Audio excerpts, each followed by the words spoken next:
Hello everyone, this is Neha and welcome back to my channel. कैसे हैं आप सब? आई होप आप बहुत बढ़िया होंगे। स्वागत है आपका आपके अपने चैनल स्टडी परचम में। आज की जो क्लास है वो सीडीपी से रिलेटेड है और ये टॉप 50 क्वेश्चन की एमसीक्यू की सीरीज़ है। तो हम प्रीवियस ईयर क्वेश्चन को ही डिस्कस करने वाले हैं और फटाफट से क्विक रिवीजन करेंगे। यानी आपको ये जो सेशन है, ये जो क्लास है, ये लास्ट मिनट रिवीजन के रूप में आपको लेना है। हो सकता है ये क्वेश्चन आपने पहले भी पढ़े होंगे और या मैंने भी पढ़ाए होंगे, लेकिन ये है आपका रिवीजन का टाइम है। तो रिवीजन में हम पढ़े हुए क्वेश्चन को भी पढ़ते हैं और नए क्वेश्चन को भी पढ़ते हैं। तो आपके पास एक प्रीवियस ईयर क्वेश्चन की ये पूरी की पूरी 50 क्वेश्चन है और ये 50 क्वेश्चन पेपर 1 और पेपर 2 दोनों से लिया गया है। यानी आपको 25 क्वेश्चन पेपर 1 से मिलेंगे और 25 क्वेश्चन पेपर 2 से मिलेंगे। सीडीपी का सिलेबस सेम है, तो हम मिलाकर पढ़ेंगे। कुछ टफ क्वेश्चन को भी पढ़ेंगे, कुछ हम इजी क्वेश्चन को भी पढ़ेंगे, है ना। तो ये एक रिवीजन हो जाएगा। और इस टॉपिक में ये जो मैंने ये वीडियो लिया है, ये जो आपके लिए तैयार किया है, ये जितनी भी स्लाइड तैयार की है, इसमें आपके सारे टॉपिक आएंगे जो भी सिलेबस में गिवन है सीडीपी में, यानी चाइल्ड डेवलपमेंट एंड पेडागोजी में, बाल विकास में जो भी सिलेबस दिया हुआ है उस सारे सिलेबस को टच करते हुए ये टॉपिक ये आपका जो वीडियो है वो मैंने रेडी किया है। चाहे वो प्रोग्रेसिव एजुकेशन हो, चाहे वो डाइवर्सिटी हो, चाहे वो डिसेबिलिटी हो, चाहे वो डेवलपमेंट हो, चाहे वो प्याजे हो, वाइगस्की हो, कोलबर्ग हो, सारे टॉपिक को मैंने इसमें इंक्लूड किया है ना। तो एक क्विक रिवीजन हो जाएगा पूरी की पूरी सीडीपी का। और मेरी कोशिश रहेगी कि कल एक और 50 क्वेश्चन का एक एमसीक्यू सेशन मैं आपके लिए लेकर आऊँ, क्योंकि 2-3 दिन का टाइम बचा है। ज़्यादा से ज़्यादा आपको रिवीजन करना है और ये सोच रखिए कि जब तक तोड़ेंगे नहीं तब तक छोड़ेंगे नहीं। दशरथ मान जी आपको बन जाना है 2-3 दिन, है ना। तो चलिए फिर स्टार्ट करते हैं सेशन को। अगर आपने चैनल को सब्सक्राइब नहीं किया है तो सब्सक्राइब कर लीजिए और बेल आइकन दबाइए, जिससे आपको नए वीडियो के नोटिफिकेशन मिलते रहेंगे। और जिन लोगों ने ऑलरेडी सब्सक्राइब कर लिया है वो अपने फ्रेंड के साथ शेयर कीजिए, ताकि ज़्यादा से ज़्यादा लोग इस वीडियो की बेनिफिट्स को उठा सकें, है ना। तो देखिए, बहुत ज़्यादा डिटेल में हम नहीं करेंगे क्योंकि अभी रिवीजन का टाइम है। हम फटाफट से क्वेश्चन को मैं आपको समझाते हुए चलूंगी, लेकिन बहुत ज़्यादा डिटेल में, बहुत ज़्यादा टाइम में नहीं लेना चाहूँगी आपका। 50 क्वेश्चन हम पढ़ेंगे फटाफट रिविजन, है ना। तो लास्ट मिनट रिविजन स्टार्ट करते हैं। हम अपना पहले क्वेश्चन की ओर बढ़ेंगे। चलिए स्टार्ट करते हैं। आप भी साथ साथ में बनाओगे तो ज़्यादा अच्छा रहेगा। आप ये सोचो कि आप एग्ज़ाम दे रहे हो, आपके एग्ज़ाम का एक छोटा सा टेस्ट है, ठीक है। चलिए, पहला क्वेश्चन है, the approach to educating gifted children which move from through the curriculum at an unusual rapid pace is known as. यानी कहने का मतलब है कि एक अप्रोच, एक प्रोग्राम हम बच्चों के लिए ऑर्गेनाइज करते हैं, यानी दिया हुआ है प्रोग्राम उन गिफ्टेड बच्चों के लिए जो कि क्या करते हैं। गिफ्टेड बच्चे रहते हैं ना, वो जो नॉर्मल सिलेबस जो आपका गिवन दिया रहता है उससे थोड़ा तेजी से चलते हैं, उनकी स्पीड थोड़ी ज़्यादा रहती है। मान लो कि टीचर अभी 3rd चैप्टर पे है, बच्चा 8th चैप्टर पे पहुंचा हुआ है। गिफ्टेड बच्चे जो तेज होते हैं बच्चे, है ना, जिसकी आईक्यू बहुत अच्छी होती है, इंटेलिजेंस होते हैं। तो उन बच्चों के लिए आप इस प्रॉब्लम को कैसे सॉल्व करोगे जब बच्चे अनयूजुअल रैपिड पेक के साथ चल रहे हैं, उनकी स्पीड बहुत हाई है ना। तो उसके लिए कौन से अप्रोच को अप्लाई करोगे। तो यहाँ पे डिफ्रेंशिएटेड इंस्ट्रक्शन में तो सारे बच्चे आ गए, स्लो लर्नर आ गए, है ना, सब आ जाते हैं। तो डिफ्रेंशिएटेड इंस्ट्रक्शन का मतलब होता है अलग अलग तरह से बच्चों को पढ़ाना, अलग अलग नीड वाले बच्चों को। इनरिचमेंट का मतलब क्या होता है कि जिन बच्चों को प्रॉब्लम है, चाहे वो गिफ्टेड हो, चाहे वो स्लो लर्नर हो, चाहे नॉर्मल हो, उन लोग के लिए एक प्रोग्राम का एनरिचमेंट प्रोग्राम ये करना, इंक्लूड करना। लेकिन एक एक्सेलरेशन प्रोग्राम होता है जिसमें गिफ्टेड बच्चों के लिए हम स्पेशली इस प्रोग्राम को ऑर्गेनाइज करते हैं। इस प्रोग्राम में क्या करते हैं, बच्चे को क्या करेंगे, अगर वो गिफ्टेड बच्चा है, वो उसकी स्पीड बहुत हाई है, वो बहुत जल्दी जल्दी पढ़ रहा है, बहुत जल्दी जल्दी आगे बढ़ रहा है, तो आपको क्या करना है, एक्स्ट्रा बुक ऐड कर देना है बच्चों को कि चलो आपने ये बुक खत्म कर ली, अब ये करो। या तो उस बच्चे की एज, अगर वो बच्चा क्लास 1 में है और वो क्लास 1 के पूरे सिलेबस कंप्लीट कर चुका है, तो आपके उसके ग्रेड को आप बढ़ा दो, प्रमोट कर दो क्लास 2 में। ये सब होता है एक्सेलरेशन प्रोग्राम, है ना। उनको एक्स्ट्रा वर्क देना, ये सब एक्सेलरेशन प्रोग्राम में आता है। यानी यहाँ पे option number 3 will be the correct answer of this question. Now move on to next question. अगले क्वेश्चन की ओर हम बढ़ेंगे, ठीक है। चलिए, नेक्स्ट क्वेश्चन है, डिस्ग्राफिया क्या है। डिस्ग्राफिया क्या है, क्या है ये, एक लर्निंग डिसेबिलिटी है। लर्निंग डिसेबिलिटी में हमने ये डिस्फेजिया पढ़ा है, डिस्ग्राफिया पढ़ा है, डिस्कैलकुलिया पढ़ा है, कैलकुलिया यानी कैलकुलेशन से रिलेटेड, कैलकुलेशन यानी मैथ से रिलेटेड। तो डिस्ग्राफिया के बारे में आपको बताना है कि व्हाट इज डिस्ग्राफिया। सबसे पहले ग्राफ से रिलेटेड, डिस मतलब होता है कमी और ग्राफिया मतलब होता है लिखने, लेखन संबंधित, शेप संबंधित, है ना, ये होता है रिटेन संबंधित। तो आपको जिस ऑप्शन में दिखेगा कि जहां पर स्पीच तो है नहीं, स्पीच डिसऑर्डर काट दीजिए, स्पीच डिसऑर्डर तो है नहीं, लोकोमोटर डिसेबिलिटी चलने फिरने से रिलेटेड होता है, होगा नहीं, न्यूरोलॉजिकल डिसऑर्डर है बिल्कुल, यहाँ पे ये डिसलेक्सिया आ जाए या कोई भी आ जाए, डिस्ग्राफिया आ जाए, डिस्ग्राफिया, डिस्कैलकुलिया आ जाए, वो सारे क्या है, न्यूरोलॉजिकल डिसऑर्डर है। न्यूरोलॉजिकल का मतलब है मेंटल डिसऑर्डर, आपके माइंड में कुछ ऐसी प्रॉब्लम होती है जिसके कारण ये डिसऑर्डर उत्पन्न होता है, क्रिएट होता है, ठीक है। तो characterized by troubling in forming letter and shape, बच्चे को लिखने में, शेप बनाने में, है ना, प्रॉब्लम आती है, वो होता है न्यूरोलॉजिकल डिसऑर्डर। और इसमें कौन सा आएगा, डिस्ग्राफिया, यानी option number 3 will be the correct answer. Psychological disorder नहीं है, लैक ऑफ बिहेवियर डिसऑर्डर नहीं है ये, ठीक है। चलिए क्वेश्चन नंबर 3 पे चलेंगे। लाइक शेयर सब्सक्राइब करते रहिएगा और क्वेश्चन को बहुत अच्छे से पढ़ना है आपको। देखिए क्या होता है, मेरे से भी कभी कभी गलती हो जाती है, मैं इस चीज़ पे अग्री हूँ कि फटाफट से पढ़ने में देरी होती है, लेकिन क्या करना है कि थोड़ा सा आराम से पढ़िएगा, आराम से पढ़ के एक एक ऑप्शन को पढ़िएगा, कहाँ नॉट ट्रू बोल रहा है, कहाँ नॉट करेक्ट बोल रहा है, इसको ध्यान में रखिएगा, कहाँ ओनली बोल रहा है, इन सब चीज़ों को ध्यान में रखिएगा। आपके 30 आउट ऑफ 30 आने ही है, कोई रोक नहीं सकता आपको, ठीक है। बस आपको बहुत ही पेशेंसली एग्जाम देना है, ठीक है। उसके लिए मैं एक वीडियो लाऊंगी कि आपको किस तरह से एग्जामिनेशन में क्वेश्चन अटेम्प्ट करना है, ठीक है। थर्ड क्वेश्चन को देखेंगे, teacher who are working toward inclusive classroom, समावेशी कक्षा की बात हो रही है। हिंदी मीडियम वाले बच्चों को मैं समझाते चल रही हूँ, इसलिए आप वरी नहीं हुई, क्योंकि मेरे पास इतना टाइम नहीं था ट्रांसलेट करने का, तो मैं इंग्लिश में ही लेकर आई हूँ। तो यहाँ पर क्वेश्चन किया गया है कि teacher who are working towards inclusive classroom. Inclusive classroom का मतलब है समावेशी कक्षा। समावेशी कक्षा में क्या होता है, आपको हर बच्चे को इक्वल अपॉर्चुनिटी देनी होती है, टीचर को बच्चों के अकॉर्डिंग प्लान करना रहता है ना, सारे बच्चे आपके लिए इक्वल हैं, है ना, सबको समान भाव से आपको देखना है, वो होती है इंक्लूसिव क्लासरूम, है ना। तो यहाँ पर 4 चीज़ें बताई गई हैं उससे रिलेटेड, टीचर के वर्किंग से रिलेटेड। उन 4 चीज़ों में से कौन से टीचर को करना है, कौन नहीं करना है, वो आपको देखना है, ठीक है। पहला है क्रिएट कैरिकुलम एडेप्टेशन, बिल्कुल सही है, आपको कैरिकुलम को इस तरह से डेवलप करना है कि बच्चे उसमें क्या हो जाए, घुल मिल जाए, अडेप्ट कर जाए, सही है। इन कॉपरेट डाइवर्स पर्सपेक्टिव, यानी हर बच्चे की डाइवर्सिटी को आपको इक्वल इंपॉर्टेंस देना है, सबको समान भाव देना है, बिल्कुल सही। एग्जामिंग देयर ओन इम्प्लिसिट बायस, यानी आप शिक्षक हो, आप कहीं किसी तरह के किसी बच्चे के साथ बायस तो नहीं कर रहे हो, आप में तो कोई कमी नहीं है, इस चीज को भी देखना है। See diversity as an obstacle, obstacle के रूप में लेना है, बिल्कुल गलत। ऑब्स्टिकल क्या होता है, रुकावट। डाइवर्सिटी कभी भी रुकावट नहीं बनती है, एडवांटेज के रूप में आपको डाइवर्सिटी को लेना है ना। यूनिटी इन डाइवर्सिटी के फॉर्मूले पे हम चलते हैं, तो डाइवर्सिटी कभी भी रुकावट नहीं हो सकती, और ये ऑब्स्टिकल जो है वो नेगेटिव वर्ड है, यानी option number statement number 1, 2 and 3 जिस भी ऑप्शन में होगा वो आपका करेक्ट होगा, यानी ऑप्शन नंबर 2 में आपको दिख रहा है 1, 2 एंड 3 इज द करेक्ट, है ना। यहाँ पे करेक्ट पूछ रहा था तो हमने बता दिया करेक्ट कौन सा है, ठीक है। Move on to next question, अगले क्वेश्चन की ओर बढ़ेंगे। समझ में आ रही है ना बात, क्योंकि ये रिवीजन क्लास है, ये आपने बहुत पढ़ा होगा, मैं रिवीजन करा रही हूँ, इसीलिए थोड़ा फास्ट चल रही हूँ, है ना, क्योंकि पढ़ना बहुत ज्यादा है, ठीक है।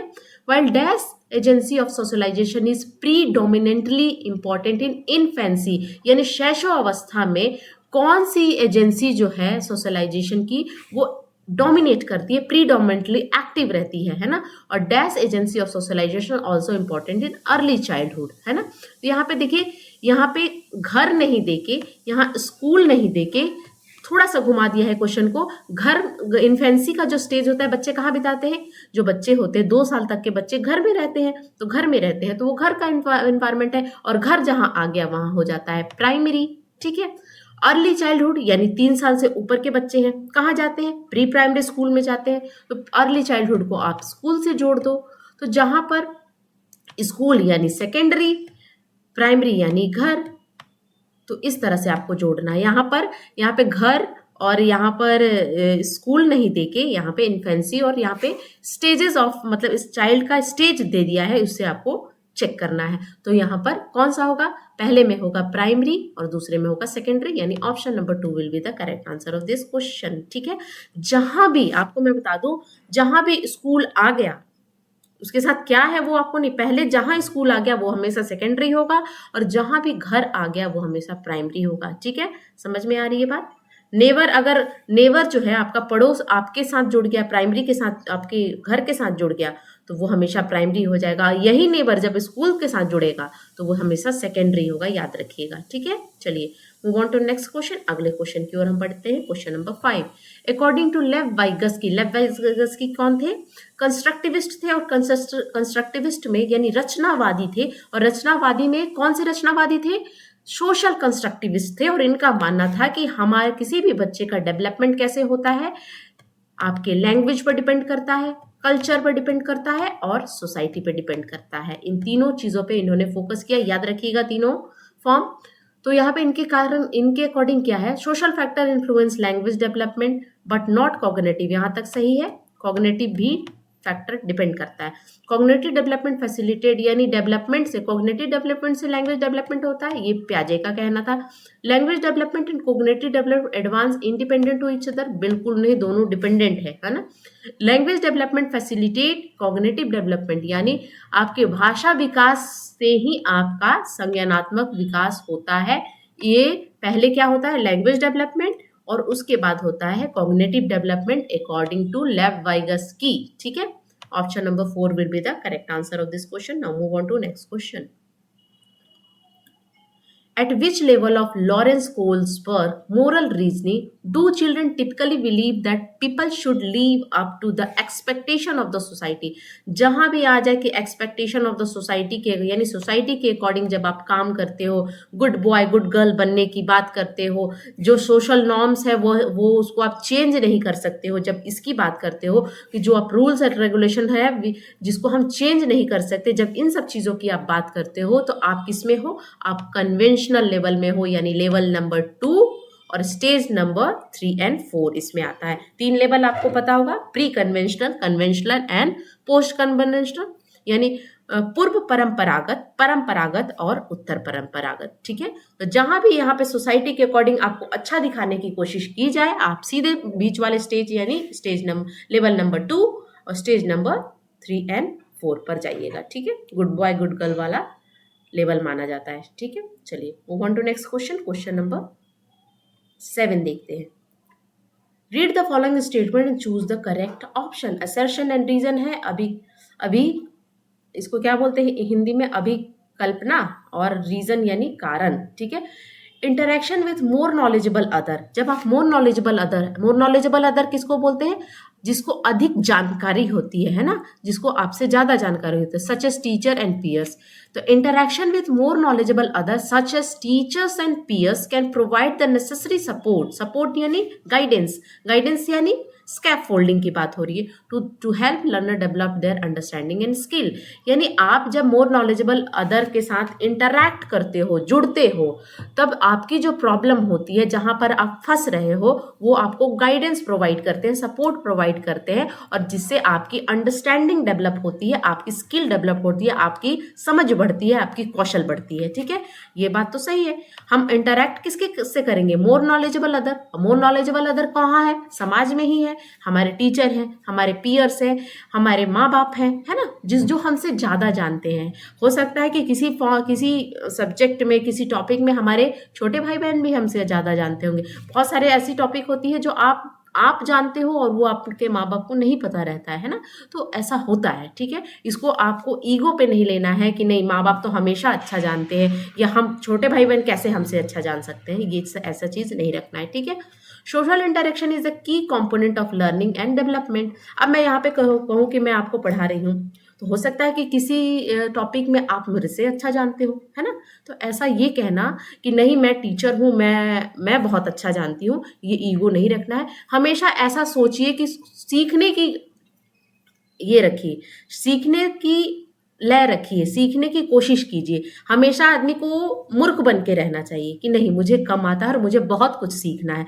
अगर ये थिंकिंग आप में डेवलप हो गई ना तो आपको कोई नहीं रोक सकता है। और मेरे को पता है कि बहुत सारी टॉपिक मेरे से अच्छी होगी आपकी, है ना? तो इस चीज़ को माइंड में मेकअप करके लेके चलना है, आगे बढ़ना है। आपको कहीं रुकावट, कभी आपको डिप्रेशन नहीं होगा, है ना? तो हमेशा पॉजिटिव माइंडसेट के साथ आगे बढ़ना है आपको, ठीक है? तो सोशल इंटरेक्शन इज अ की component of learning and development. बिल्कुल सही। सोशल इंटरेक्शन से ही आपकी लर्निंग होती है, डेवलपमेंट होती है। यानी जो ये कथन है ये इस पर फिट बैठ रहा है। यानी both A and R true, यानी असर्शन एंड रीजन ट्रू है and R is the correct explanation of A. Option number B, option number 2 will be the correct answer, ठीक है? चलिए नेक्स्ट क्वेश्चन देखेंगे, question number 8। What is the main goal of assessment for learning? हमने पढ़ा है assessment of learning, assessment for learning, assessment in learning, assessment as learning। चार तरह की पढ़ी है। assessment for learning कब होता है? जब हम during the teaching learning process, जैसे जैसे बच्चों को पढ़ाते हैं हम सालों भर, कंटिन्यूअस प्रोसेस है ये। हम हमेशा बच्चों को अलग अलग तरीके से बच्चे को एब्जॉर्व करते हैं, उनका असेसमेंट करते हैं। असेसमेंट फॉर लर्निंग होता है। और किस लिए होता है? Specially for feedback. बच्चों को हम फीडबैक देते हैं, बच्चों को सुधार करने के लिए असेसमेंट फॉर लर्निंग होती है ना? लेकिन सुधार की संभावना कब नहीं होती है? जब हम असेसमेंट ऑफ लर्निंग करते हैं। जब वो टर्म एंड एग्जाम, चाहे वो आपकी हाफ ईयरली हो, आपकी फाइनल एग्जाम हो, वो होता है असेसमेंट ऑफ लर्निंग, है ना? ऑफ और फॉर में दिक्कत नहीं होना चाहिए। ऑफ हमेशा लास्ट में होता है और ये फीडबैक के लिए नहीं होता है। फीडबैक के लिए कौन होता है? Assessment for learning. Assessment as learning जब ड्यूरिंग कोई चैप्टर पढ़ रहे हो उसके बीच बीच में जब होता है वो होता है। Assessment in learning, assessment as learning में क्या होता है? हम खुद करते हैं अपना। असेसमेंट इन लर्निंग में ड्यूरिंग द चैप्टर, ठीक है? तो वो आप एक बार क्लियर कर लीजिएगा, कंफ्यूज नहीं होइएगा। तो ज्यादातर आपसे पूछा जाता है असेसमेंट फॉर लर्निंग और असेसमेंट ऑफ लर्निंग। तो identify student who are categorise, sort category करने के लिए हम असेसमेंट नहीं करते हैं। Evaluate student performance and assigning grade, ये होता है असेसमेंट ऑफ लर्निंग में, ये भी नहीं होगा, ठीक है? हमसे यहाँ पे पूछ रहा है assessment for learning. Provide feedback to the student that can be improve their learning. बिल्कुल सही। बच्चे के लर्निंग को इम्प्रूव करने के लिए, उसमें और अच्छा निखार लाने के लिए हम फीडबैक देते हैं। हम क्या देते हैं? बच्चों को समझाते हैं, बच्चों की कमी को दूर करते हैं। और ये होता है असेसमेंट फॉर लर्निंग में। टू कंपेयर बच्चों को नहीं करना है, नेगेटिव माना जाता है। Option number 3 will be the correct answer, ठीक है? Move on to next question. अगले क्वेश्चन की ओर बढ़ेंगे, क्वेश्चन नंबर 9।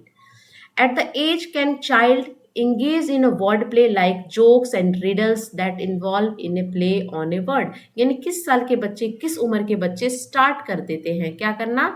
जोक्स प्ले का, गेम को प्ले, वर्ड प्ले का मतलब क्या है? जैसे हम अंताक्षरी खेलते हैं ना, अंताक्षरी की तरह वर्ड प्ले वाला भी खेलते हैं। जैसे मैंने बोला APPLE, एप्पल। ई से फिर लास्ट जो वर्ड है, वो लास्ट लेटर है, वो ई आया। अब ई से दूसरे बच्चे बोलेंगे एलिफेंट, फिर उसका लास्ट वर्ड से, तो ये वर्ड प्ले होता है, ठीक है? यह बोला जाता है कि बताओ ई लेटर से स्टार्ट जितनी भी सिटी है उसका नाम बताओ, कोई 5 सिटी का नाम बताओ। तो ये सब होता है वर्ड प्ले। जोक्स, रिडल्स, पहेलियां, ये किस साल के बच्चे करना स्टार्ट करते हैं? 12th ईयर के बच्चे। ये तो एब्स्ट्रैक्ट थिंकिंग इनकी डेवलप हो जाती है। 1 ईयर के बच्चे बहुत छोटे हैं। 3 ईयर के बच्चे भी ये सब चीज नहीं खेलते हैं, क्योंकि अभी तो ये ए से एप्पल, बी से बॉल सीख ही रहा है। एग्जैक्ट एज अगर यहाँ पे अकॉर्डिंग टू ऑप्शन देखा जाए तो ऑप्शन नंबर 4 यहाँ पे करेक्ट होगा। 7 साल के बच्चे जो कि जिनकी लॉजिकल थिंकिंग स्टार्ट हुई रहती है। लॉजिकल थिंकिंग स्टार्ट होने का मतलब है कि अगर प्याजे के अकॉर्डिंग देखें तो ये कॉन्क्रीट ऑपरेशनल स्टेज यहाँ स्टार्ट होता है, बच्चे की लॉजिकल थिंकिंग स्टार्ट होती है। That means option number 4 will be the correct answer of this question. Now move on to next question.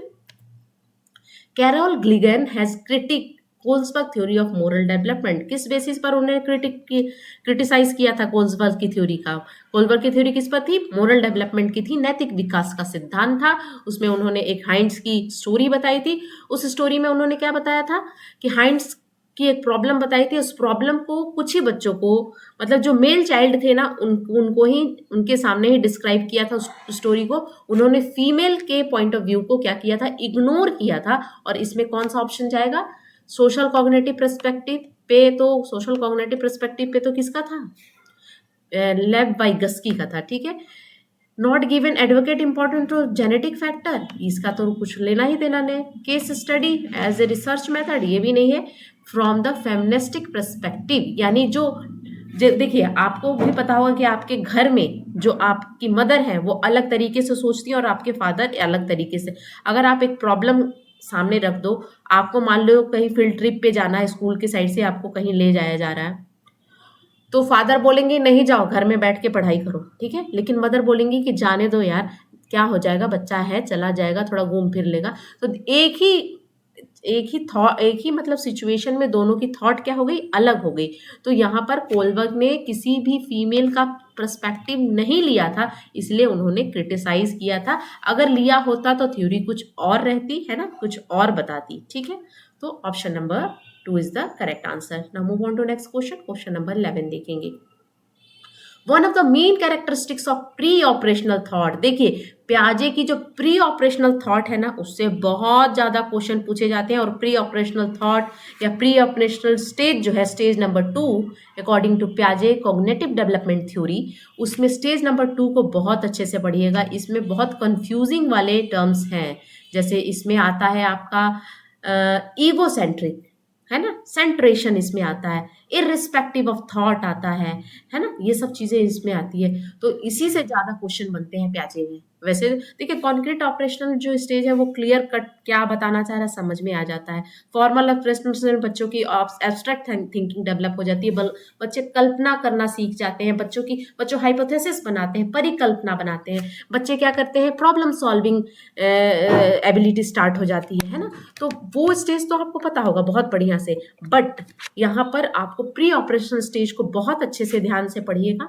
आप प्लेलिस्ट में प्याजे को मैंने बहुत अच्छे से, स्पेशली प्याजे पर एक वीडियो बनाए हैं, आप जाके देखिए। मैंने बहुत अच्छे से समझाया है कि क्या डिफरेंस होता है एसिमिलेशन में और एकोमोडेशन में। ये दोनों टॉपिक भी प्याजे से बहुत इंपॉर्टेंट है, बहुत अच्छे से समझाया है मैंने, आप जाके देखना जरूर, ठीक है।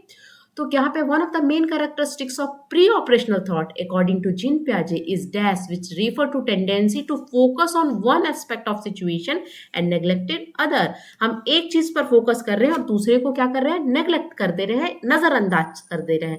तो जब हम एक तरफ ही सोच रहे हैं, जैसे ग्लास का मैंने एग्जाम्पल बताया था कि दोनों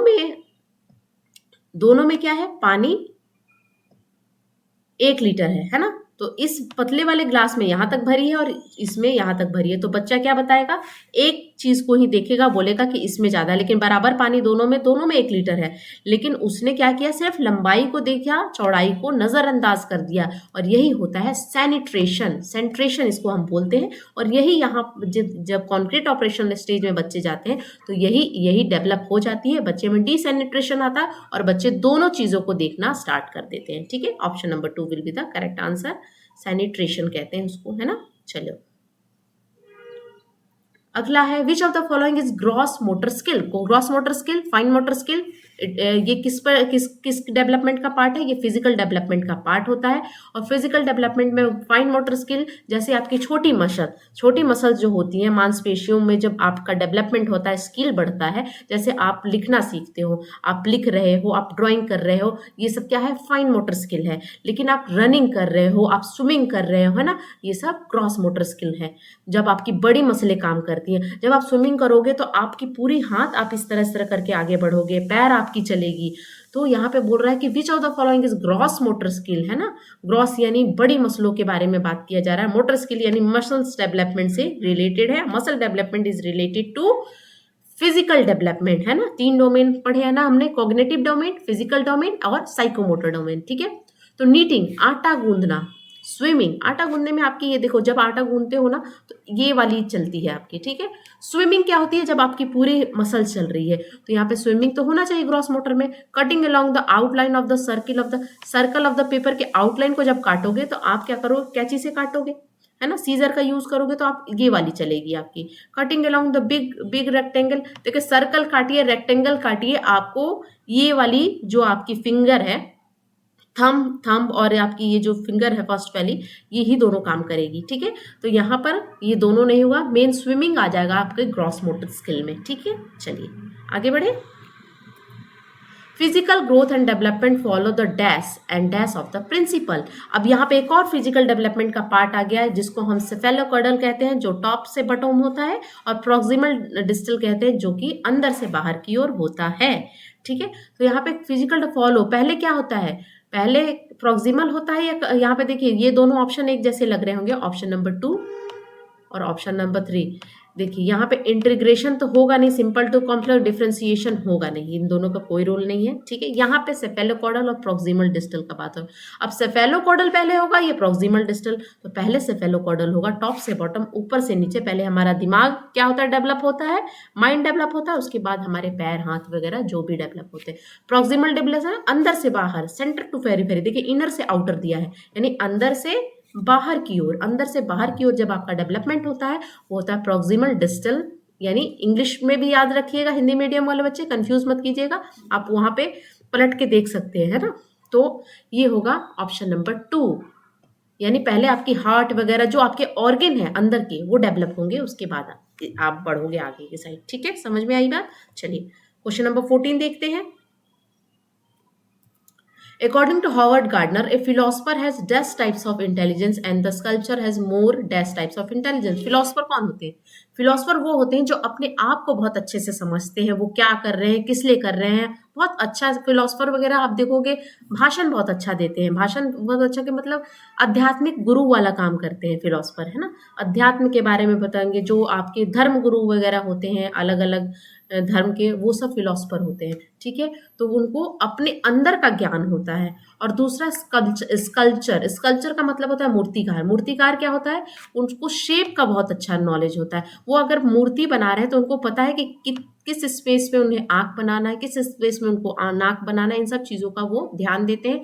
यानी पहला होगा इंटरपर्सनल, जिसको अपनी ज्ञान होती है, स्कल्पचर यानी स्पेशियल इंटेलिजेंस, यानी option number 3 will be the correct answer. ठीक है, चलिए नेक्स्ट क्वेश्चन देखेंगे, question number 15। Experiential learning stress on. Experiential learning किस पर स्ट्रेस देता है, किस पर फोकस करता है?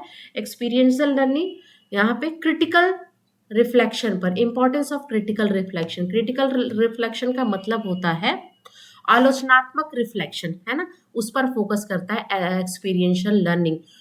Control of the teacher on the learning children, role of the reinforcement, ये सबके लिए नहीं होता है। Learning as a product rather than process, ये भी गलत है। Learning is a process rather than product होता है, यानी ऑप्शन नंबर 3 यहाँ पे करेक्ट हो जाएगा। क्रिटिकल थिंकिंग, क्रिटिकल रिफ्लेक्शन पे क्या करता है आपका एक्सपीरियंशियल लर्निंग इंपॉर्टेंस होता है। तो डेवलपमेंट फ्रॉम सेंटर पार्ट, देखिए फिर से आ गया, centre part towards, centre part of the body towards periphery, यानी अंदर से बाहर। Periphery start from P and proximal start from P, match कर लीजिएगा, हिंट है। तो क्या हो जाएगा, principle of proximal distal development इसको कहते हैं। Centre to periphery, centre to periphery याद करिएगा, P for periphery, P for proximal distal development, है ना। तो option number 3 will be the correct answer. अगर वीडियो आपको अच्छा लग रहा, पहली बार आप मेरे चैनल पर विजिट किया है आपने, तो प्लीज़ चैनल को सब्सक्राइब कीजिए और बेल आइकन दबाइए, जिससे आपको नए वीडियो के नोटिफिकेशन मिलते रहेंगे। Move on to next question, अगले क्वेश्चन की ओर हम बढ़ते हैं। ठीक है, अगला क्वेश्चन है, school is an institute of socialisation of the children. अब मैंने आपको बताया है कि स्कूल क्या है, सोशलाइजेशन की एक एजेंसी है। सोशलाइजेशन जहाँ पे बच्चों का सामाजिकरण होता है, सोशलाइजेशन मतलब सामाजिकरण होता होना। तो स्कूल क्या है, social is institute of socialisation of children, जहाँ पे बच्चे को किस तरह रखा जाता है, किस तरह देखा जाता है, यानी बच्चों का पोजीशन क्या है स्कूल के अंदर। देखिए स्कूल किसके लिए है, चाइल्ड के लिए है। बुक्स किसके लिए है, चाइल्ड के लिए है। टीचर किसके लिए है, चाइल्ड के लिए है ना। बिल्डिंग किसके लिए है, चाइल्ड के लिए है। तो यहाँ पे चिल्ड्रन जो होंगे वो सेंटर पोजीशन पे रहेंगे। School children occupy the central position, बिल्कुल सही। स्कूल रूटीन तो बाद में आएगी, पहले तो बच्चे आए, एक्टिविटी भी बाद में डेवलप होगी, पहले बच्चे आएंगे, टीचर भी बाद में आएंगे। बच्चे होंगे तभी तो टीचर का काम होगा। तो ऑप्शन नंबर फर्स्ट यहाँ पे कि school children occupy the central position, यानी केंद्र में कौन है। जब स्कूल सोशलाइजेशन कर रहा है, बच्चों का समाजीकरण कर, तो केंद्र में कौन रहेगा, केंद्र में हमेशा बच्चा रहेगा। ठीक है, नेक्स्ट क्वेश्चन देखेंगे, question number 18. If you join teacher fraternity and choose to dress like most of the other in your group, you are exhibiting. जब आप टीचर फर्टिनिटी को ज्वाइन करते हो यानी टीचर के ग्रुप को ज्वाइन करते हो तो आप उन्हीं की तरह ड्रेस पहनते हो, है ना। Choose to dress like most of the other, जैसे सब पहन रहे वैसा ड्रेस आप चूज कर रहे हो, आप पहन रहे हो इन योर ग्रुप, उसको हम क्या बोलेंगे? उसको सिंपली आप यहाँ पे देखिए, ग्रुप आइडेंटिटी नहीं होता है, आज्ञाकारी ओबीडियंस नहीं होगा, ये होता है कॉन्फर्मिटी। कॉन्फर्मिटी का मतलब है समूह की अनुरूपता, समूह की अनुरूपता के नाम से हम जानते हैं। Option number 4 will be the correct answer. Now move on to next question, अगले क्वेश्चन की ओर बढ़ेंगे।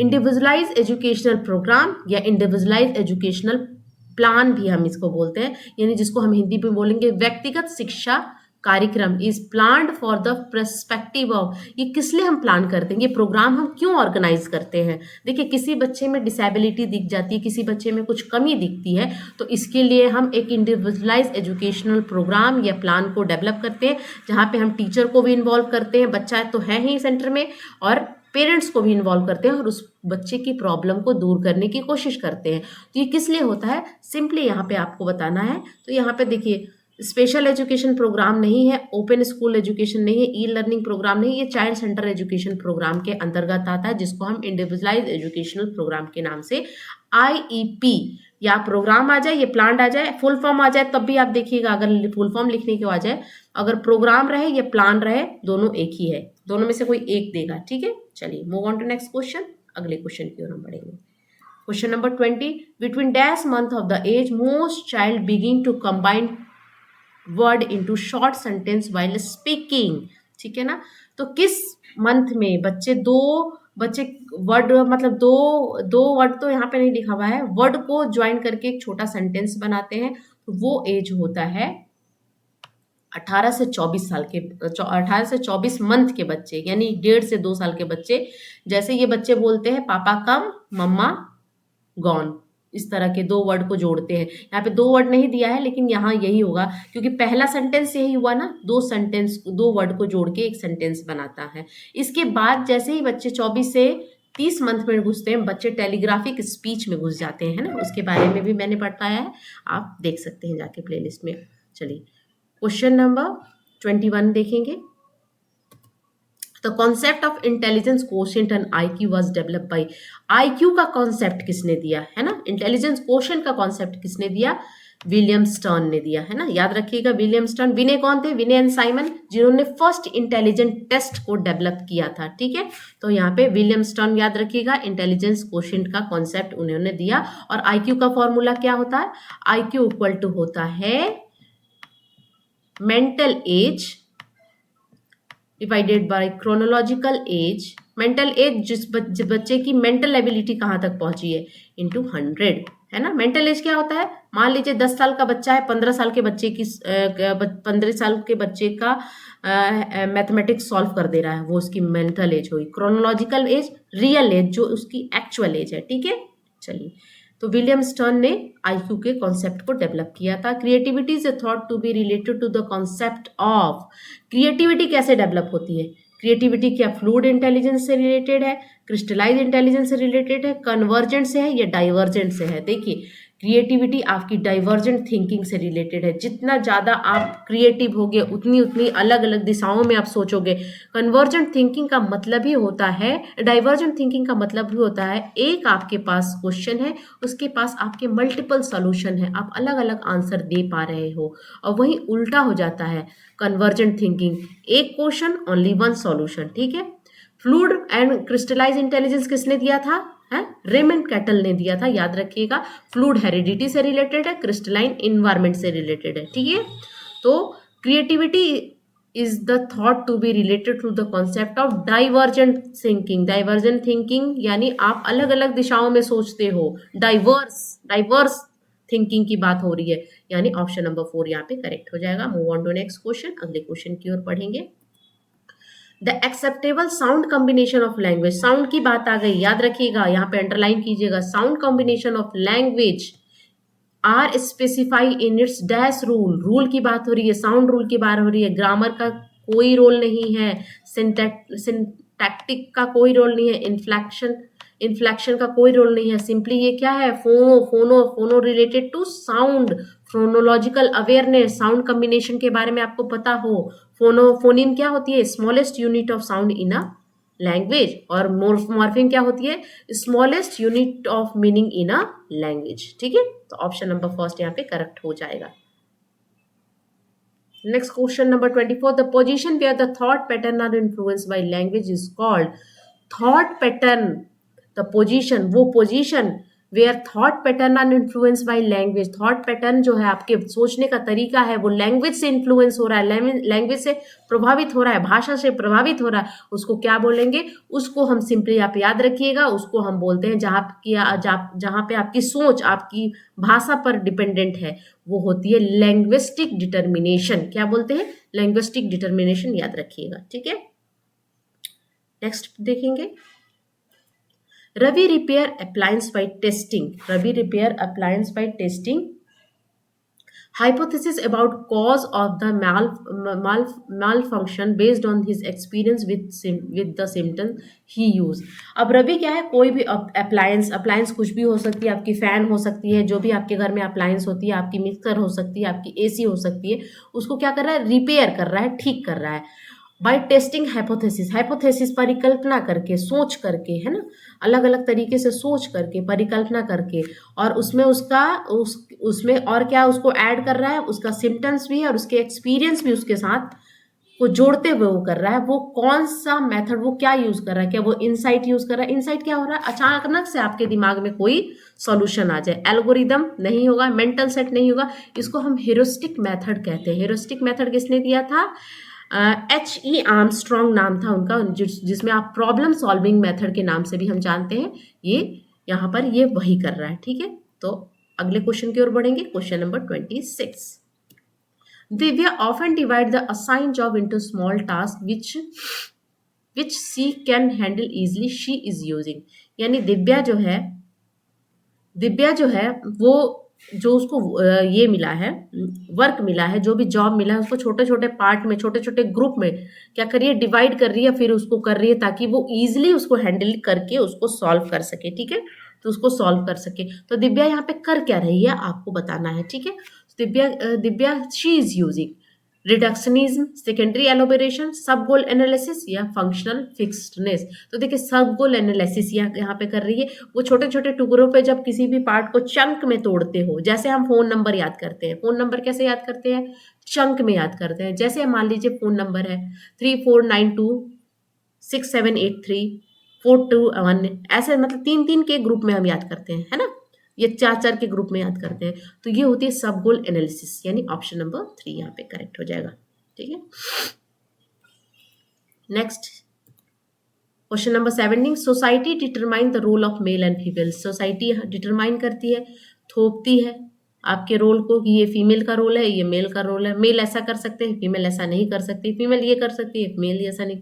दिस स्टेटमेंट आर्टिकुलेट, ये स्टेटमेंट क्या बताता है, जेंडर क्या है, इनहेरिट है, आया है, जेंडर आया है, इनहेरिट होके आया है, हमारे पूर्वजों से आया है, हेरिडिटी से आया है, जेंडर एज इंट्यूटिव कंस्ट्रक्शन या gender as a social construction. तो ये समाज द्वारा थोपा गया रोल होता है, रिस्पॉन्सिबिलिटी होता है, बिहेवियर होता है, जो कि जेंडर को एज ए सोशल कंस्ट्रक्शन के नाम से हम जानते हैं, ऑप्शन नंबर 4। ठीक है, नेक्स्ट क्वेश्चन देखेंगे, question number 28, grading, coding, marking and credit accumulation system are some of the example of, ये बच्चों को ग्रेडिंग देना, कोडिंग देना, मार्किंग देना, क्रेडिट एक्युमुलेशन करना, ये क्या है, ये क्या प्रोसेस, ये किस प्रोसेस के अंतर्गत आता है, evolution procedure for of answer sheet of the examination. अगला है symbolic position of the children in a class, depicting the academic process in a report card, scoring procedure of assessment of learner achievement, यानी ये scoring procedure है, बच्चे के achievement को दिखाता है। लास्ट में आप ग्रेडिंग देते हो ना, पहले तो आप ग्रेडिंग नहीं देते हो, लास्ट में आप ग्रेडिंग देते हो, और क्या करते हो, बच्चे ने कैसा स्कोर किया, ए ग्रेड आया, बी ग्रेड आया, मार्किंग देते हो, उसके बारे में कुछ लिखते हो। आप जाओगे, आपके स्कूल टाइम में, या अगर आपके बच्चे होंगे तो आपको भी पता होगा कि किस तरह से रिपोर्ट कार्ड पे लिखा जाता है, ग्रेडिंग दी जाती है, यानी ऑप्शन नंबर 4 यहाँ पे करेक्ट हो जाएगा। ठीक है, नेक्स्ट क्वेश्चन देखते हैं, assessment of learning achievement help the teacher to. Assessment of learning में टीचर से को क्या मिलता है? Achievement help the learner, achievement help the teacher to maintain the performance record of the learner, evaluate the effectiveness of the pedagogy, बिल्कुल सही है। Maintenance the performance record of the learner, assessment of learning में of learning में क्यों करते हैं हम? Of learning क्या होती है? जो हम एंड ऑफ द टर्म करते हैं, फाइनल एग्जाम, उसमें क्या करते हैं? Maintenance of performance record of the learner, evaluate the effectiveness of the pedagogy, make ability grouping नहीं करनी है, के लिए नहीं होता है। Prepare activity logo of the teaching, ये भी नहीं।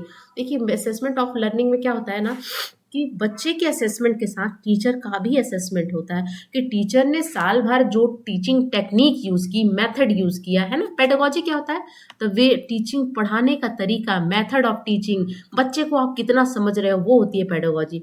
तो वहाँ पे इवेलुएट किया जाता है, मूल्यांकन किया जाता है effectiveness of the pedagogy, teacher का, टीचर ने किस इफेक्टिव वे में, किस तरीके से पूरे सेशन को लिया, कितना, अगर बच्चे का परफॉर्मेंस अच्छा है यानी टीचर ने बहुत कुछ अच्छा किया होगा तभी बच्चे का परफॉर्मेंस, अगर बच्चे का परफॉर्मेंस नहीं अच्छा है तो टीचिंग में कहीं ना कहीं कमी रह गई है ना। तो इस चीज को देखने के लिए भी assessment of learner achieve teacher के लिए क्यों, टीचर के पॉइंट ऑफ व्यू से क्या होता है? तो यही होता है कि evaluate the effectiveness of the pedagogy, यानी ऑप्शन नंबर 2 यहाँ पे सही हो जाएगा। ठीक है। मैं एक बार आपको बात बता दूं कि हम 10th क्लास में थे। I am a student of केंद्रीय विद्यालय, तो मैं केंद्रीय विद्यालय से पढ़ी हूँ। तो जब मैं स्कूल में थी तो हमारा 10th में प्री बोर्ड का एग्ज़ाम हुआ था। तो उस टाइम हम बहुत सारे बच्चों के मार्क्स बहुत कम आए थे, मतलब सबके 40, 39, 42 इस तरह से मैक्सिमम बच्चों के आए थे। तो उस टाइम ना हमारे जो मैथ्स के टीचर हैं उनको मेमो दे दिया गया था। तो क्यों मेमो दिया गया था? क्योंकि आपने कहीं ना सारे, अगर इतने सारे बच्चे कहीं ना कहीं इतने सारे बच्चे की मार्क्स कम आई है तो यानी कि आपके पढ़ाने के तरीके में कहीं कमी रह गई है, आपने उस बच्चे की कमी को नहीं देखा है, इसलिए आपको उनको मेमो मिला था, है ना। मैं उनका नाम नहीं लेना चाहूँगी क्योंकि किसी की भी लाइफ है और टाइम भी बहुत हो गया मेरे को 10th पास किए। तो ये होती है evaluation of effectiveness of pedagogy. ठीक है। तो नेक्स्ट क्वेश्चन देखेंगे, question number 30। Inclusive education is based on the principle of inclusive education, यानी समावेशी शिक्षा किस पर है? सब बच्चे को इक्वल अपॉर्चुनिटी, समान भाव देना, सबको वैल्यू देना, सबके लिए आपको टीचिंग मेथड को लागू करना, यानी equity and equal opportunity principle पे काम करता है आपका समावेशी शिक्षा, इंक्लूसिव एजुकेशन। इक्वल अपॉर्चुनिटी यानी सबको आपको इक्वल मौका देना है ना। Right of person with disability act has been enacted in the year. Right of person with disability act, जिसको RPWD एक्ट के नाम से जानते हैं हम, वो कब आया था? देखिए कब आया था, वो आया था 2016 में, है ना। और अप्लाई कब हुआ था? 2017 में। 2016 के नाम से हम इसको जानते हैं, तो यह था 2016। अगर 1995 की बात करें, 1995, तो आया था पर्सन विद डिसेबिलिटी एक्ट, जिसमें 7 डिसेबिलिटी ही थी, लेकिन इसमें कितनी हो गई? 21 हो गई। तो बढ़ा कितना? 7 में 14 को ऐड कर दिया गया, 14 और डिसेबिलिटियों को ऐड करके 2016 में आ गया, तो कितना हो गया? 21 आ गया। ठीक है। तो 2016 में हम विकलांग के नाम से नहीं जानते हैं, हम क्या जानते हैं? दिव्यांग के नाम से। प्रधानमंत्री मोदी जी ने बोला कि जो बच्चे डिसेबल हैं, किसी भी कारण से वो चल नहीं फिर सकते, उनमें कुछ डिसेबिलिटी है, तो आप उनको विकलांग मत कीजिए, उनको इंपॉर्टेंस दीजिए, वो दिव्यांग है, वो विकलांग नहीं है। तो यहाँ पे ऑप्शन नंबर 4 यहाँ पे करेक्ट हो जाएगा। ठीक है। तो right of person with disability act कब आया था? 2016 में। Children with individual differences should be the taught in A school having teacher, यानी जो चिल्ड्रन जो है इंडिविजुअल डिफरेंसेस का मतलब क्या होता है? व्यक्तिगत भिन्नता वाले जो बच्चे हैं, जिनमें अलग अलग, सब में अलग अलग एबिलिटी होती है सीखने की, उसके साथ टीचर को क्या करना चाहिए, किस तरह के मेथड को क्या करना चाहिए, सिंपली ये है। Teach to different section of the classroom, सबको अलग अलग सेक्शन में बांट दो, तेज बच्चों को अलग, स्लो लर्नर को अलग, नॉर्मल को अलग सेक्शन, उस हिसाब से आप पढ़ाओगे? नहीं, एक ही क्लास में आपको सबको पढ़ाना है ना। तो ये गलत है। Trained to use a different pedagogy to meet the diverse learning need. हाँ, टीचर को ट्रेंड होना चाहिए अलग अलग मेथोडोलॉजी पेडागोजी को यूज करने में, to meet the diverse learning need, अलग अलग नीड वाले बच्चों की लर्निंग नीड को आप फुलफिल कर सके। ठीक है। Trained to teach children with specific individual, trained to make them homogeneous learner. ये भी नहीं, होमोजीनियस लर्नर का मतलब क्या है, होमोजीनियस ग्रुपिंग होती है, एक जैसे तेज बच्चे एक जगह, स्लो लर्नर एक जगह, इस तरह नहीं, आपको मिक्स ग्रुपिंग करनी है, यानी हेट्रोजीनियस ग्रुप बनाने हैं जहाँ पे अच्छे बच्चे भी रहे, स्लो लर्नर भी रहे, नॉर्मल रहे, सब एक दूसरे से कुछ ना कुछ सीखेंगे। यानी यहाँ पे ऑप्शन नंबर 2 हो जाएगा, train to use different pedagogy to meet diverse learning need. ठीक है, चलिए नेक्स्ट क्वेश्चन देखेंगे। Right of children to free and compulsory education act 2009 कब आया था? 2009 में आया था। इंश्योर इम्प्लीमेंट कब हुआ था? 1 अप्रैल 2010 को इम्प्लीमेंट हुआ था, याद रखिएगा। आया कब था? 2009 में। Ensure the right of child with disability to free education. अब ये तो था नॉर्मल बच्चे के लिए, क्या था? 6 से 14 साल तक के बच्चों को आपको एलिमेंट्री एजुकेशन फ्री देना है। फ्री एंड कंपल्सरी एजुकेशन की बात करते हैं, किसी भी तरह की फी नहीं लेनी है। 6 से लेकर 14 साल बच्चे जो कि नॉर्मल है, लेकिन अगर डिसेबिलिटी की बात की जाए तो ये एज को बढ़ा के 18 कर दिया गया था, यानी 6 से 18 साल। ऑप्शन नंबर फर्स्ट यहाँ पे सही हो जाएगा। ठीक है, नेक्स्ट देखते हैं question number 34। Providing teaching learning material in accessible format to the diverse learner implies. ठीक है, तो ये होगा क्या?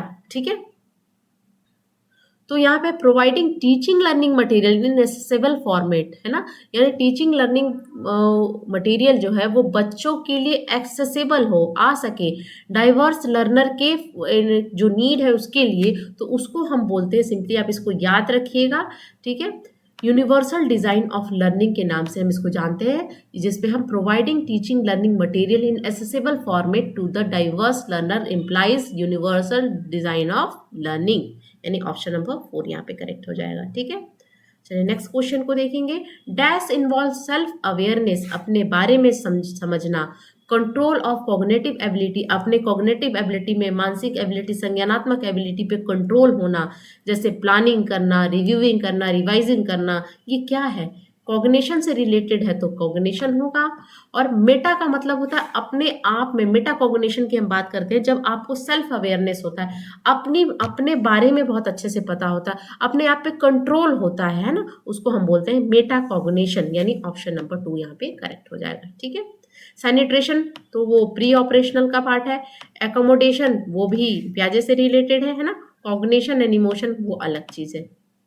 ठीक है, तो यहाँ पर मेटाकॉग्निशन की बात हो रही है।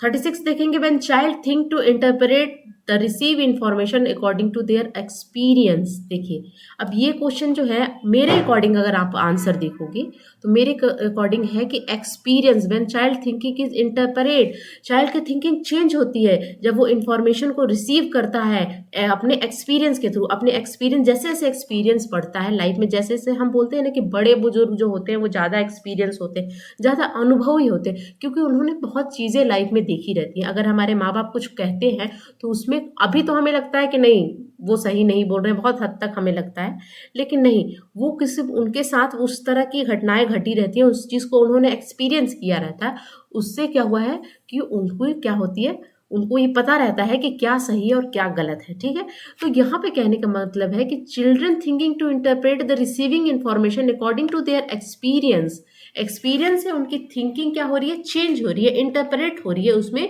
बदलाव आ रहा है, वो किसके कारण है? तो मेरे अकॉर्डिंग अगर देखिए, ये रिफ्लेक्टिव थिंकिंग नहीं है, आपको विचार करने की बात नहीं करिए, मेरे अकॉर्डिंग अगर आप देखा जाओ तो मेरे को ये क्रिएटिव थिंकिंग लग रही है, एक्सपीरियंस से आपकी क्रिएटिविटी डेवलप होती है। लेकिन आंसर आपको अगर ऑफिशियल आंसर बताया जाए तो ये कॉन्क्रीट थिंकिंग यहाँ पर दिया गया है, क्योंकि कॉन्क्रीट थिंकिंग भी क्या होता है कि जब आपके सामने कोई चीज़ें होती हैं तो उसको देख के, तो यानी उसको आपने एक्सपीरियंस किया, आपने किसी चीज़ को देखा तो उसको एक्सपीरियंस किया, जब आप उसको एक्सपीरियंस करोगे, जब आप इसको एक्सपीरियंस करोगे तो फिर क्या होगा, उस चीज़ को अच्छे से समझोगे, है ना। तो ये दोनों चीज़ें हो सकती हैं, तो ऑप्शन यहाँ पे अगर अकॉर्डिंग टू सीटेड देखा जाए तो ऑप्शन नंबर 4 यहाँ पे सही होगा। ठीक है, चलो नेक्स्ट देखेंगे क्वेश्चन नंबर 37।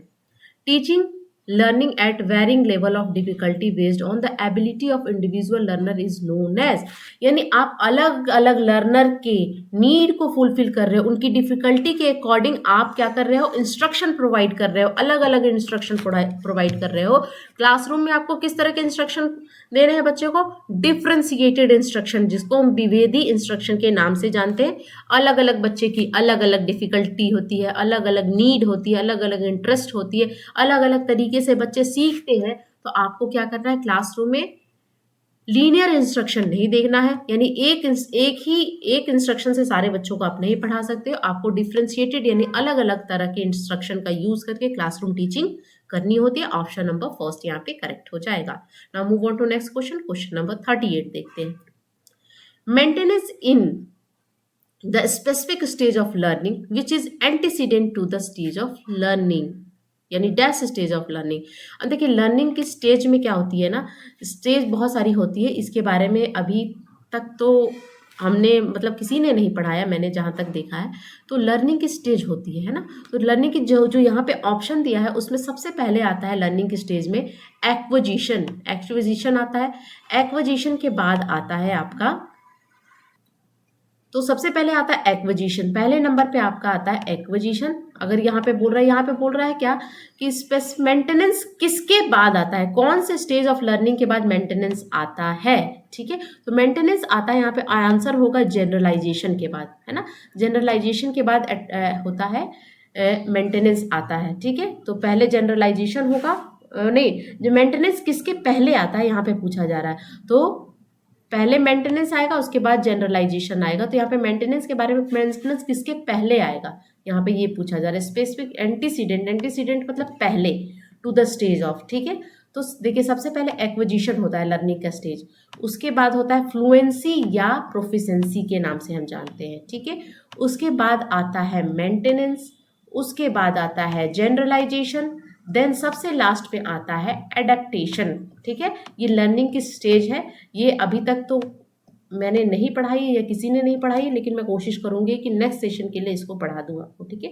तो ये क्वेश्चन सारे बच्चों के लिए नया था, है ना, ये जो आया था ये नया था। तो आप ये एक बार याद कर लीजिएगा, गूगल कर लीजिएगा आप एक बार जाके, और ये देख लीजिएगा कि स्टेज कैसे कैसे होता है। एक्विजिशन में हम किसी चीज़ को एक्वायर करते हैं, फ्लुएंसी में उसी चीज़ को बहुत अच्छे तरीके से करते हैं, मेंटेनेंस में क्या करते हैं, उस चीज़ को मेंटेन रखते हैं। जनरलाइजेशन में क्या करते हैं, जनरलाइजेशन में नए चीज़ों के साथ उसको क्या करते हैं, नए सिचुएशन में उसको जनरलाइज के रूप में यूज़ करते हैं।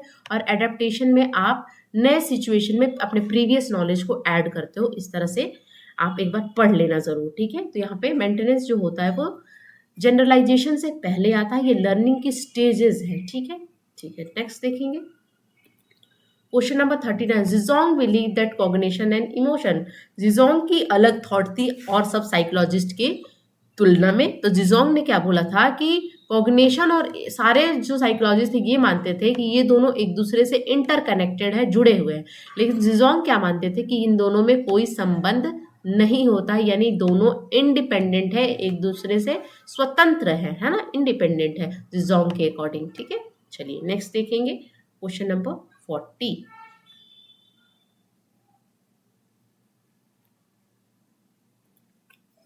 A teacher is teaching children by demonstrating of tasks to correct the performance of already learned tasks।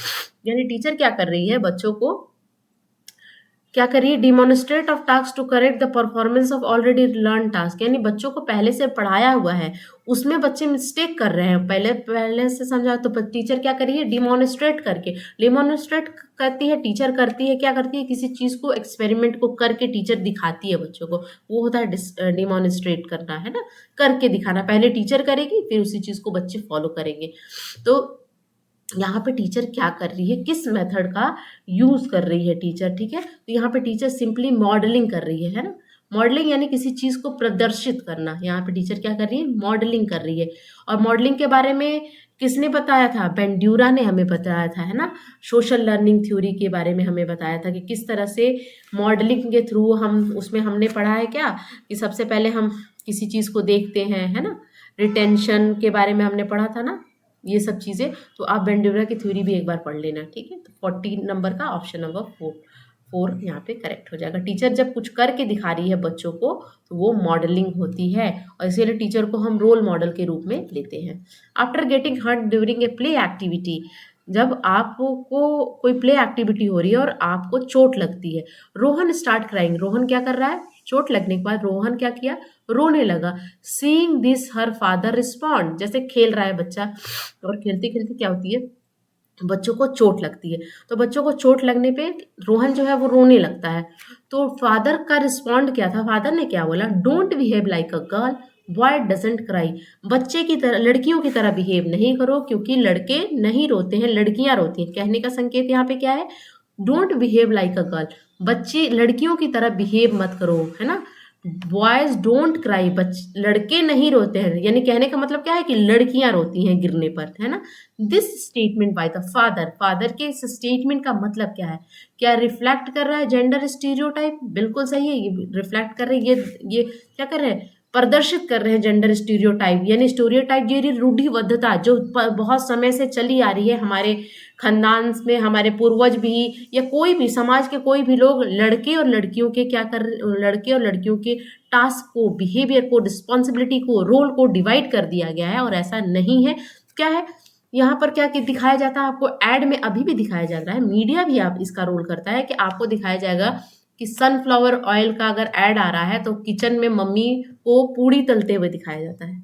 आपने ऐड में देखा होगा किस तरह का, कभी भी फादर फ्राई करते हुए या फादर को कुकिंग करते हुए नहीं दिखाया जाता है। ये क्या है, ये समाज इनडायरेक्टली और डायरेक्टली, यानी आपकी मतलब ये उनका इंटेंशन नहीं रहता, लेकिन अनइंटेंशनली भी हम शो करते हैं, तो ये रिफ्लेक्ट कर रहा है जेंडर स्टीरियोटाइप का। चैलेंज नहीं कर रहा है, चैलेंज करने का मतलब है कि उसको आप नकारते हो, है ना। जेंडर बायस्ड भी नहीं है, रिड्यूस जेंडर बायस्ड, ये तो यहाँ पे बात ही नहीं हो रही है, जेंडर इक्वलिटी को प्रमोट करने की भी बात नहीं है, ये उसकी तरफ हमें संकेत कर रहा है जेंडर स्टीरियोटाइप की तरफ, ठीक है।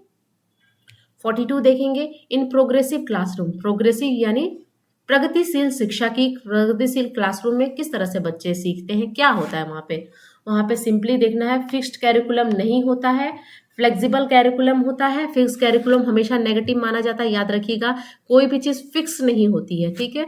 Emphasise should be competition, competition भी नहीं बच्चों में देना है ना।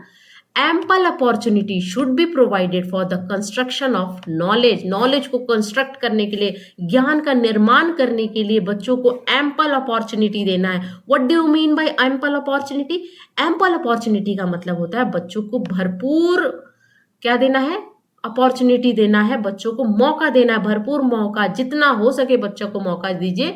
किस में हम बात करते हैं, प्रोग्रेसिव क्लासरूम में। और प्रोग्रेसिव एजुकेशन का कॉन्सेप्ट जॉन डुई ने दिया था, और प्रोग्रेसिव एजुकेशन से कौन कौन रिलेटेड थे, जैसे मारिया मॉन्टेस्री, फ्रेडरिक फ्रॉबेल, जिन्होंने प्लेवे मेथड दिया था, है ना। तो इस तरह से आपको पढ़ना है ना। तो एम्पल अपॉर्चुनिटी की बात हम कहाँ करते हैं, प्रोग्रेसिव एजुकेशन में। लेबल नहीं करना है, जहां आपको नेगेटिव वर्ड दिखे काटिए उस ऑप्शन को, है ना। तो यहाँ पे ऑप्शन नंबर 3 यहाँ पे करेक्ट हो जाएगा। Now move on to next question, अगले क्वेश्चन की ओर हम बढ़ेंगे, ठीक है।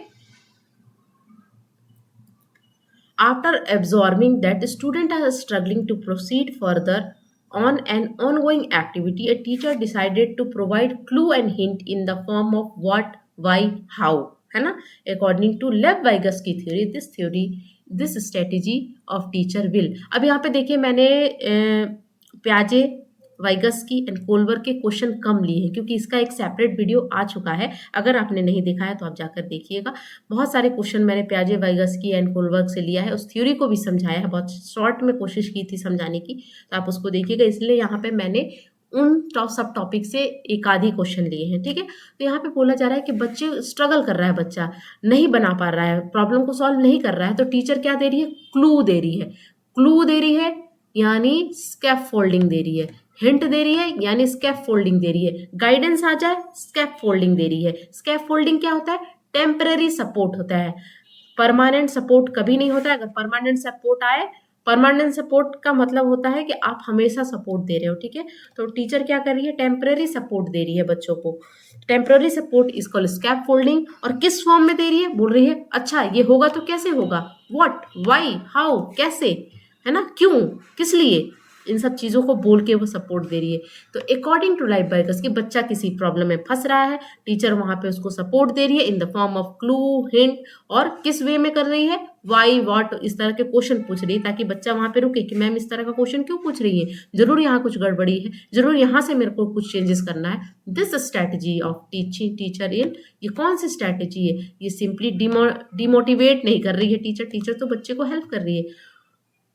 Cause withdrawal tendency, meaningless, meaningless नहीं है, वहां पर टीचर क्लू दे रही है, ये है act as a scaffold for learning, scaffold की तरह, एक ढांचे की तरह बच्चे को एक सपोर्ट प्रोवाइड कर रही है टीचर, यानी ऑप्शन नंबर 2 यहाँ पे करेक्ट हो जाएगा। ठीक है, नेक्स्ट पढ़ते हैं question number 44, which of the following is correct, ध्यान दीजिएगा करेक्ट पर, मिस्टेक मेरे से भी होता है इसलिए मैं बोल रही हूँ, करेक्ट पे ध्यान दीजिएगा। Which of the following is correct in context of socialisation of child, यानी बच्चे के सामाजिकरण करना है, उसमें कौन सी बात सही है। School is the secondary socialisation agency and family is the primary, बिल्कुल सही है, मैंने अभी पहले बताया कि स्कूल जहां आ जाए वो सेकेंडरी हो जाए, फैमिली जहां आ जाए वो प्राइमरी हो जाए, तो यही आपको आंसर मिल गया। फिर भी ऑप्शन आप और भी देखना। स्कूल प्राइमरी सोशलाइजेशन, स्कूल कभी प्राइमरी नहीं होता है। Peer are the primary socialisation, family is the family secondary नहीं होता है। Family and the mass media वो सेकेंडरी, फैमिली तो कभी सेकेंडरी नहीं होता है। ठीक है, तो आपको ऑप्शन नंबर फर्स्ट यहाँ पे करेक्ट होगा कि स्कूल क्या है, सेकेंडरी सोशलाइजेशन एजेंसी है, और फैमिली जो है वो प्राइमरी सोशलाइजेशन एजेंसी है। ठीक है, चलिए नेक्स्ट क्वेश्चन देखेंगे। 35, the theory of multiple intelligence emphasise that, multiple intelligence की थ्योरी किसने दी, हावर्ड गार्डनर ने दी थी। कितनी दी थी थ्योरियाँ उसमें, अभी हम 8 टाइप्स ऑफ इंटेलिजेंस को पढ़ते हैं, इसीलिए हम उसको मल्टीपल इंटेलिजेंस थ्योरी देते हैं। लेकिन 9th जो है जिसको हम एग्जिस्टेंशियल इंटेलिजेंस कहते हैं वो अभी रनिंग में है, तो अभी हम 8th ही पढ़ते हैं। तो इसको एम्फसाइज दैट, इसमें क्या बताया गया है, इसमें सिंपली ये बताया है, इंटेलिजेंस क्वेश्चन की बात यहाँ पे नहीं की गई थी। इंटेलिजेंस इज वन डोमेन नहीं, मल्टीपल डोमेन होता है। ठीक है, there is no individual differences. अरे मल्टीपल इंटेलिजेंस थ्योरी को हम क्यों पढ़ते हैं गार्डनर की, क्योंकि मल्टीपल इंटेलिजेंस थ्योरी को अगर प्रैक्टिकल रूप में देखा जाए तो सही माना गया है। बहुत बच्चे म्यूजिक में अच्छा कर पाते हैं, कोई बहुत बच्चे एकेडमिक में अच्छा परफॉर्मेंस दे पाते हैं, बहुत बच्चे डांस में अच्छा कर पाते हैं, बहुत बच्चे राइटिंग स्किल बहुत अच्छी होती है, बहुत अच्छे लोग वक्ता बहुत अच्छे होते हैं। तो ये अलग अलग तरह की इंटेलिजेंस होती है। तो नो इंडिविजुअल डिफरेंसेस तो कहना गलत है, इंडिविजुअल डिफरेंसेस इसी से तो निकला कॉन्सेप्ट। तो there are several form of intelligence, ये बात बिल्कुल सही है according to multiple intelligence theory of Howard Gardner. Multiple intelligence आ जाए, मल्टीपल डायमेंशनल आ जाए, सब एक ही होता है, कंफ्यूज नहीं करना है। ठीक है, नेक्स्ट क्वेश्चन देखेंगे, question number 46, which of the following statement is correct in context of development, development के संदर्भ में, कॉन्टेक्स्ट में कौन सा स्टेटमेंट सही है।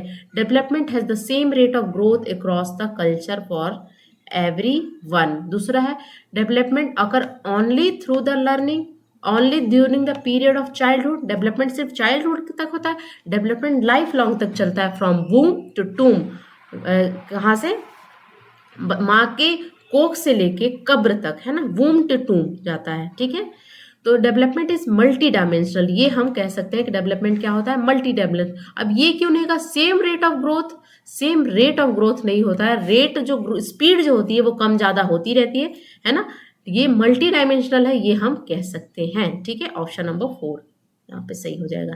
नेक्स्ट क्वेश्चन देखेंगे 47, sequence of development among the children from birth to adolescence, adolescence तक, बर्थ से एडोलेसेंस तक कैसा सीक्वेंस ऑफ डेवलपमेंट होता है।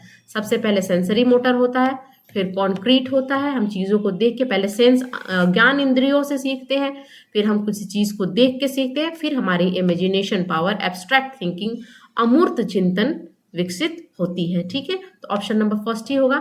एब्स्ट्रैक्ट नहीं आता है, जन्म में ही एब्स्ट्रैक्ट बच्चे कल्पना करना सीख जाएंगे, ऐसा नहीं होता है। कॉन्क्रीट बीच में आता है, एब्स्ट्रैक्ट फिर यहाँ पे दे दिया बीच में, यानी पहला होगा, फर्स्ट ऑप्शन यहाँ पे करेक्ट हो जाएगा। ठीक है, चलिए क्वेश्चन नंबर 48 देखते हैं, और 2-3 क्वेश्चन आपके रह गए हैं। वीडियो को मैंने सोचा था छोड़ कम में देखूंगी, 1 घंटा हो गया है, कोई बात नहीं। आपके एग्जाम के लिए 1 घंटा क्या, आपको 5-5, 6-6 घंटा एक दिन में देना होगा, ठीक है। Individual differences in progressive classroom should be treated as, progressive classroom में यानी दोनों इंडिविजुअल डिफरेंसेस को आप किस तरह से लोगे? हिंड्रेंस, रुकावट है? बिल्कुल नहीं। Failure of the part of the teacher? नहीं। Criteria for making ability based grouping, importance for planning of teaching learning process, important of planning teaching learning process, individual differences progressive classroom में आपके लिए important है, जिससे आप teaching learning process को plan कर पाओगे बच्चों के अकॉर्डिंग, यानी ऑप्शन नंबर 4 यहाँ पे करेक्ट हो जाएगा। चलिए आज के लास्ट क्वेश्चन को पढ़ते हैं। अगर आपको सारे क्वेश्चन अच्छे लगे होंगे, अगर समझ में आया होगा, मैं थोड़ा सा भी आपका 20% भी आपकी हेल्प कर पाई, तो आप please like share and subscribe कीजिएगा, है ना। और आगे जो हेल्प बनेगी, जो भी टॉपिक आप बोलोगे, जिस टॉपिक में आपको दिक्कत आ रही है, मैं कोशिश करूंगी कि 3-4 दिन में वो सारे टॉपिकों को आपको शॉर्ट वीडियो में बता दूं। एक दो मेरे पास अभी आए हैं, उस वीडियो पे मैं काम कर रही हूँ, ठीक है। In inclusive classroom emphasise should be on, inclusive classroom में किस चीज पर हम इम्फेसाइज करते हैं, फोर्स करते हैं, बल देते हैं? परफॉर्मेंस ओरिएंटेड गोल पे, अनडिफ्रेंशिएटेड इंस्ट्रक्शन, डिफ्रेंशिएटेड इंस्ट्रक्शन पे गोल पर देते हैं, परफॉर्मेंस ओरिएंटेड पे नहीं देते हैं। सेग्रीगेशन तो एकदम नेगेटिव वर्ड है। Provide opportunity aiming at a maximum potential of individual child, opportunity, providing opportunity, बच्चों को बहुत अच्छी अपॉर्चुनिटी प्रोवाइड देंगे, बहुत अच्छा मौका देंगे बच्चों को, जिससे बच्चे अपने मैक्सिमम पोटेंशियल तक, बच्चे अपने उनकी जितनी क्षमता है वहां तक बच्चे पहुंच सके, है ना। यानी ऑप्शन नंबर 4 यहाँ पे करेक्ट हो जाएगा। तो ये थे आज के कुल 50 क्वेश्चन जो कि हमने लास्ट मिनट रिवीजन के रूप में पढ़ा, है ना। अगर आपको वीडियो अच्छा लगा है तो प्लीज़ लाइक कीजिएगा, शेयर कीजिएगा एंड सब्सक्राइब कीजिएगा, और तैयारी करते रहिए, आगे बढ़ते रहिए, जब तक तोड़ेंगे नहीं तब तक छोड़ेंगे नहीं। मिलती हूँ आपसे नए वीडियो में, तब तक के लिए thank you so much for watching, bye.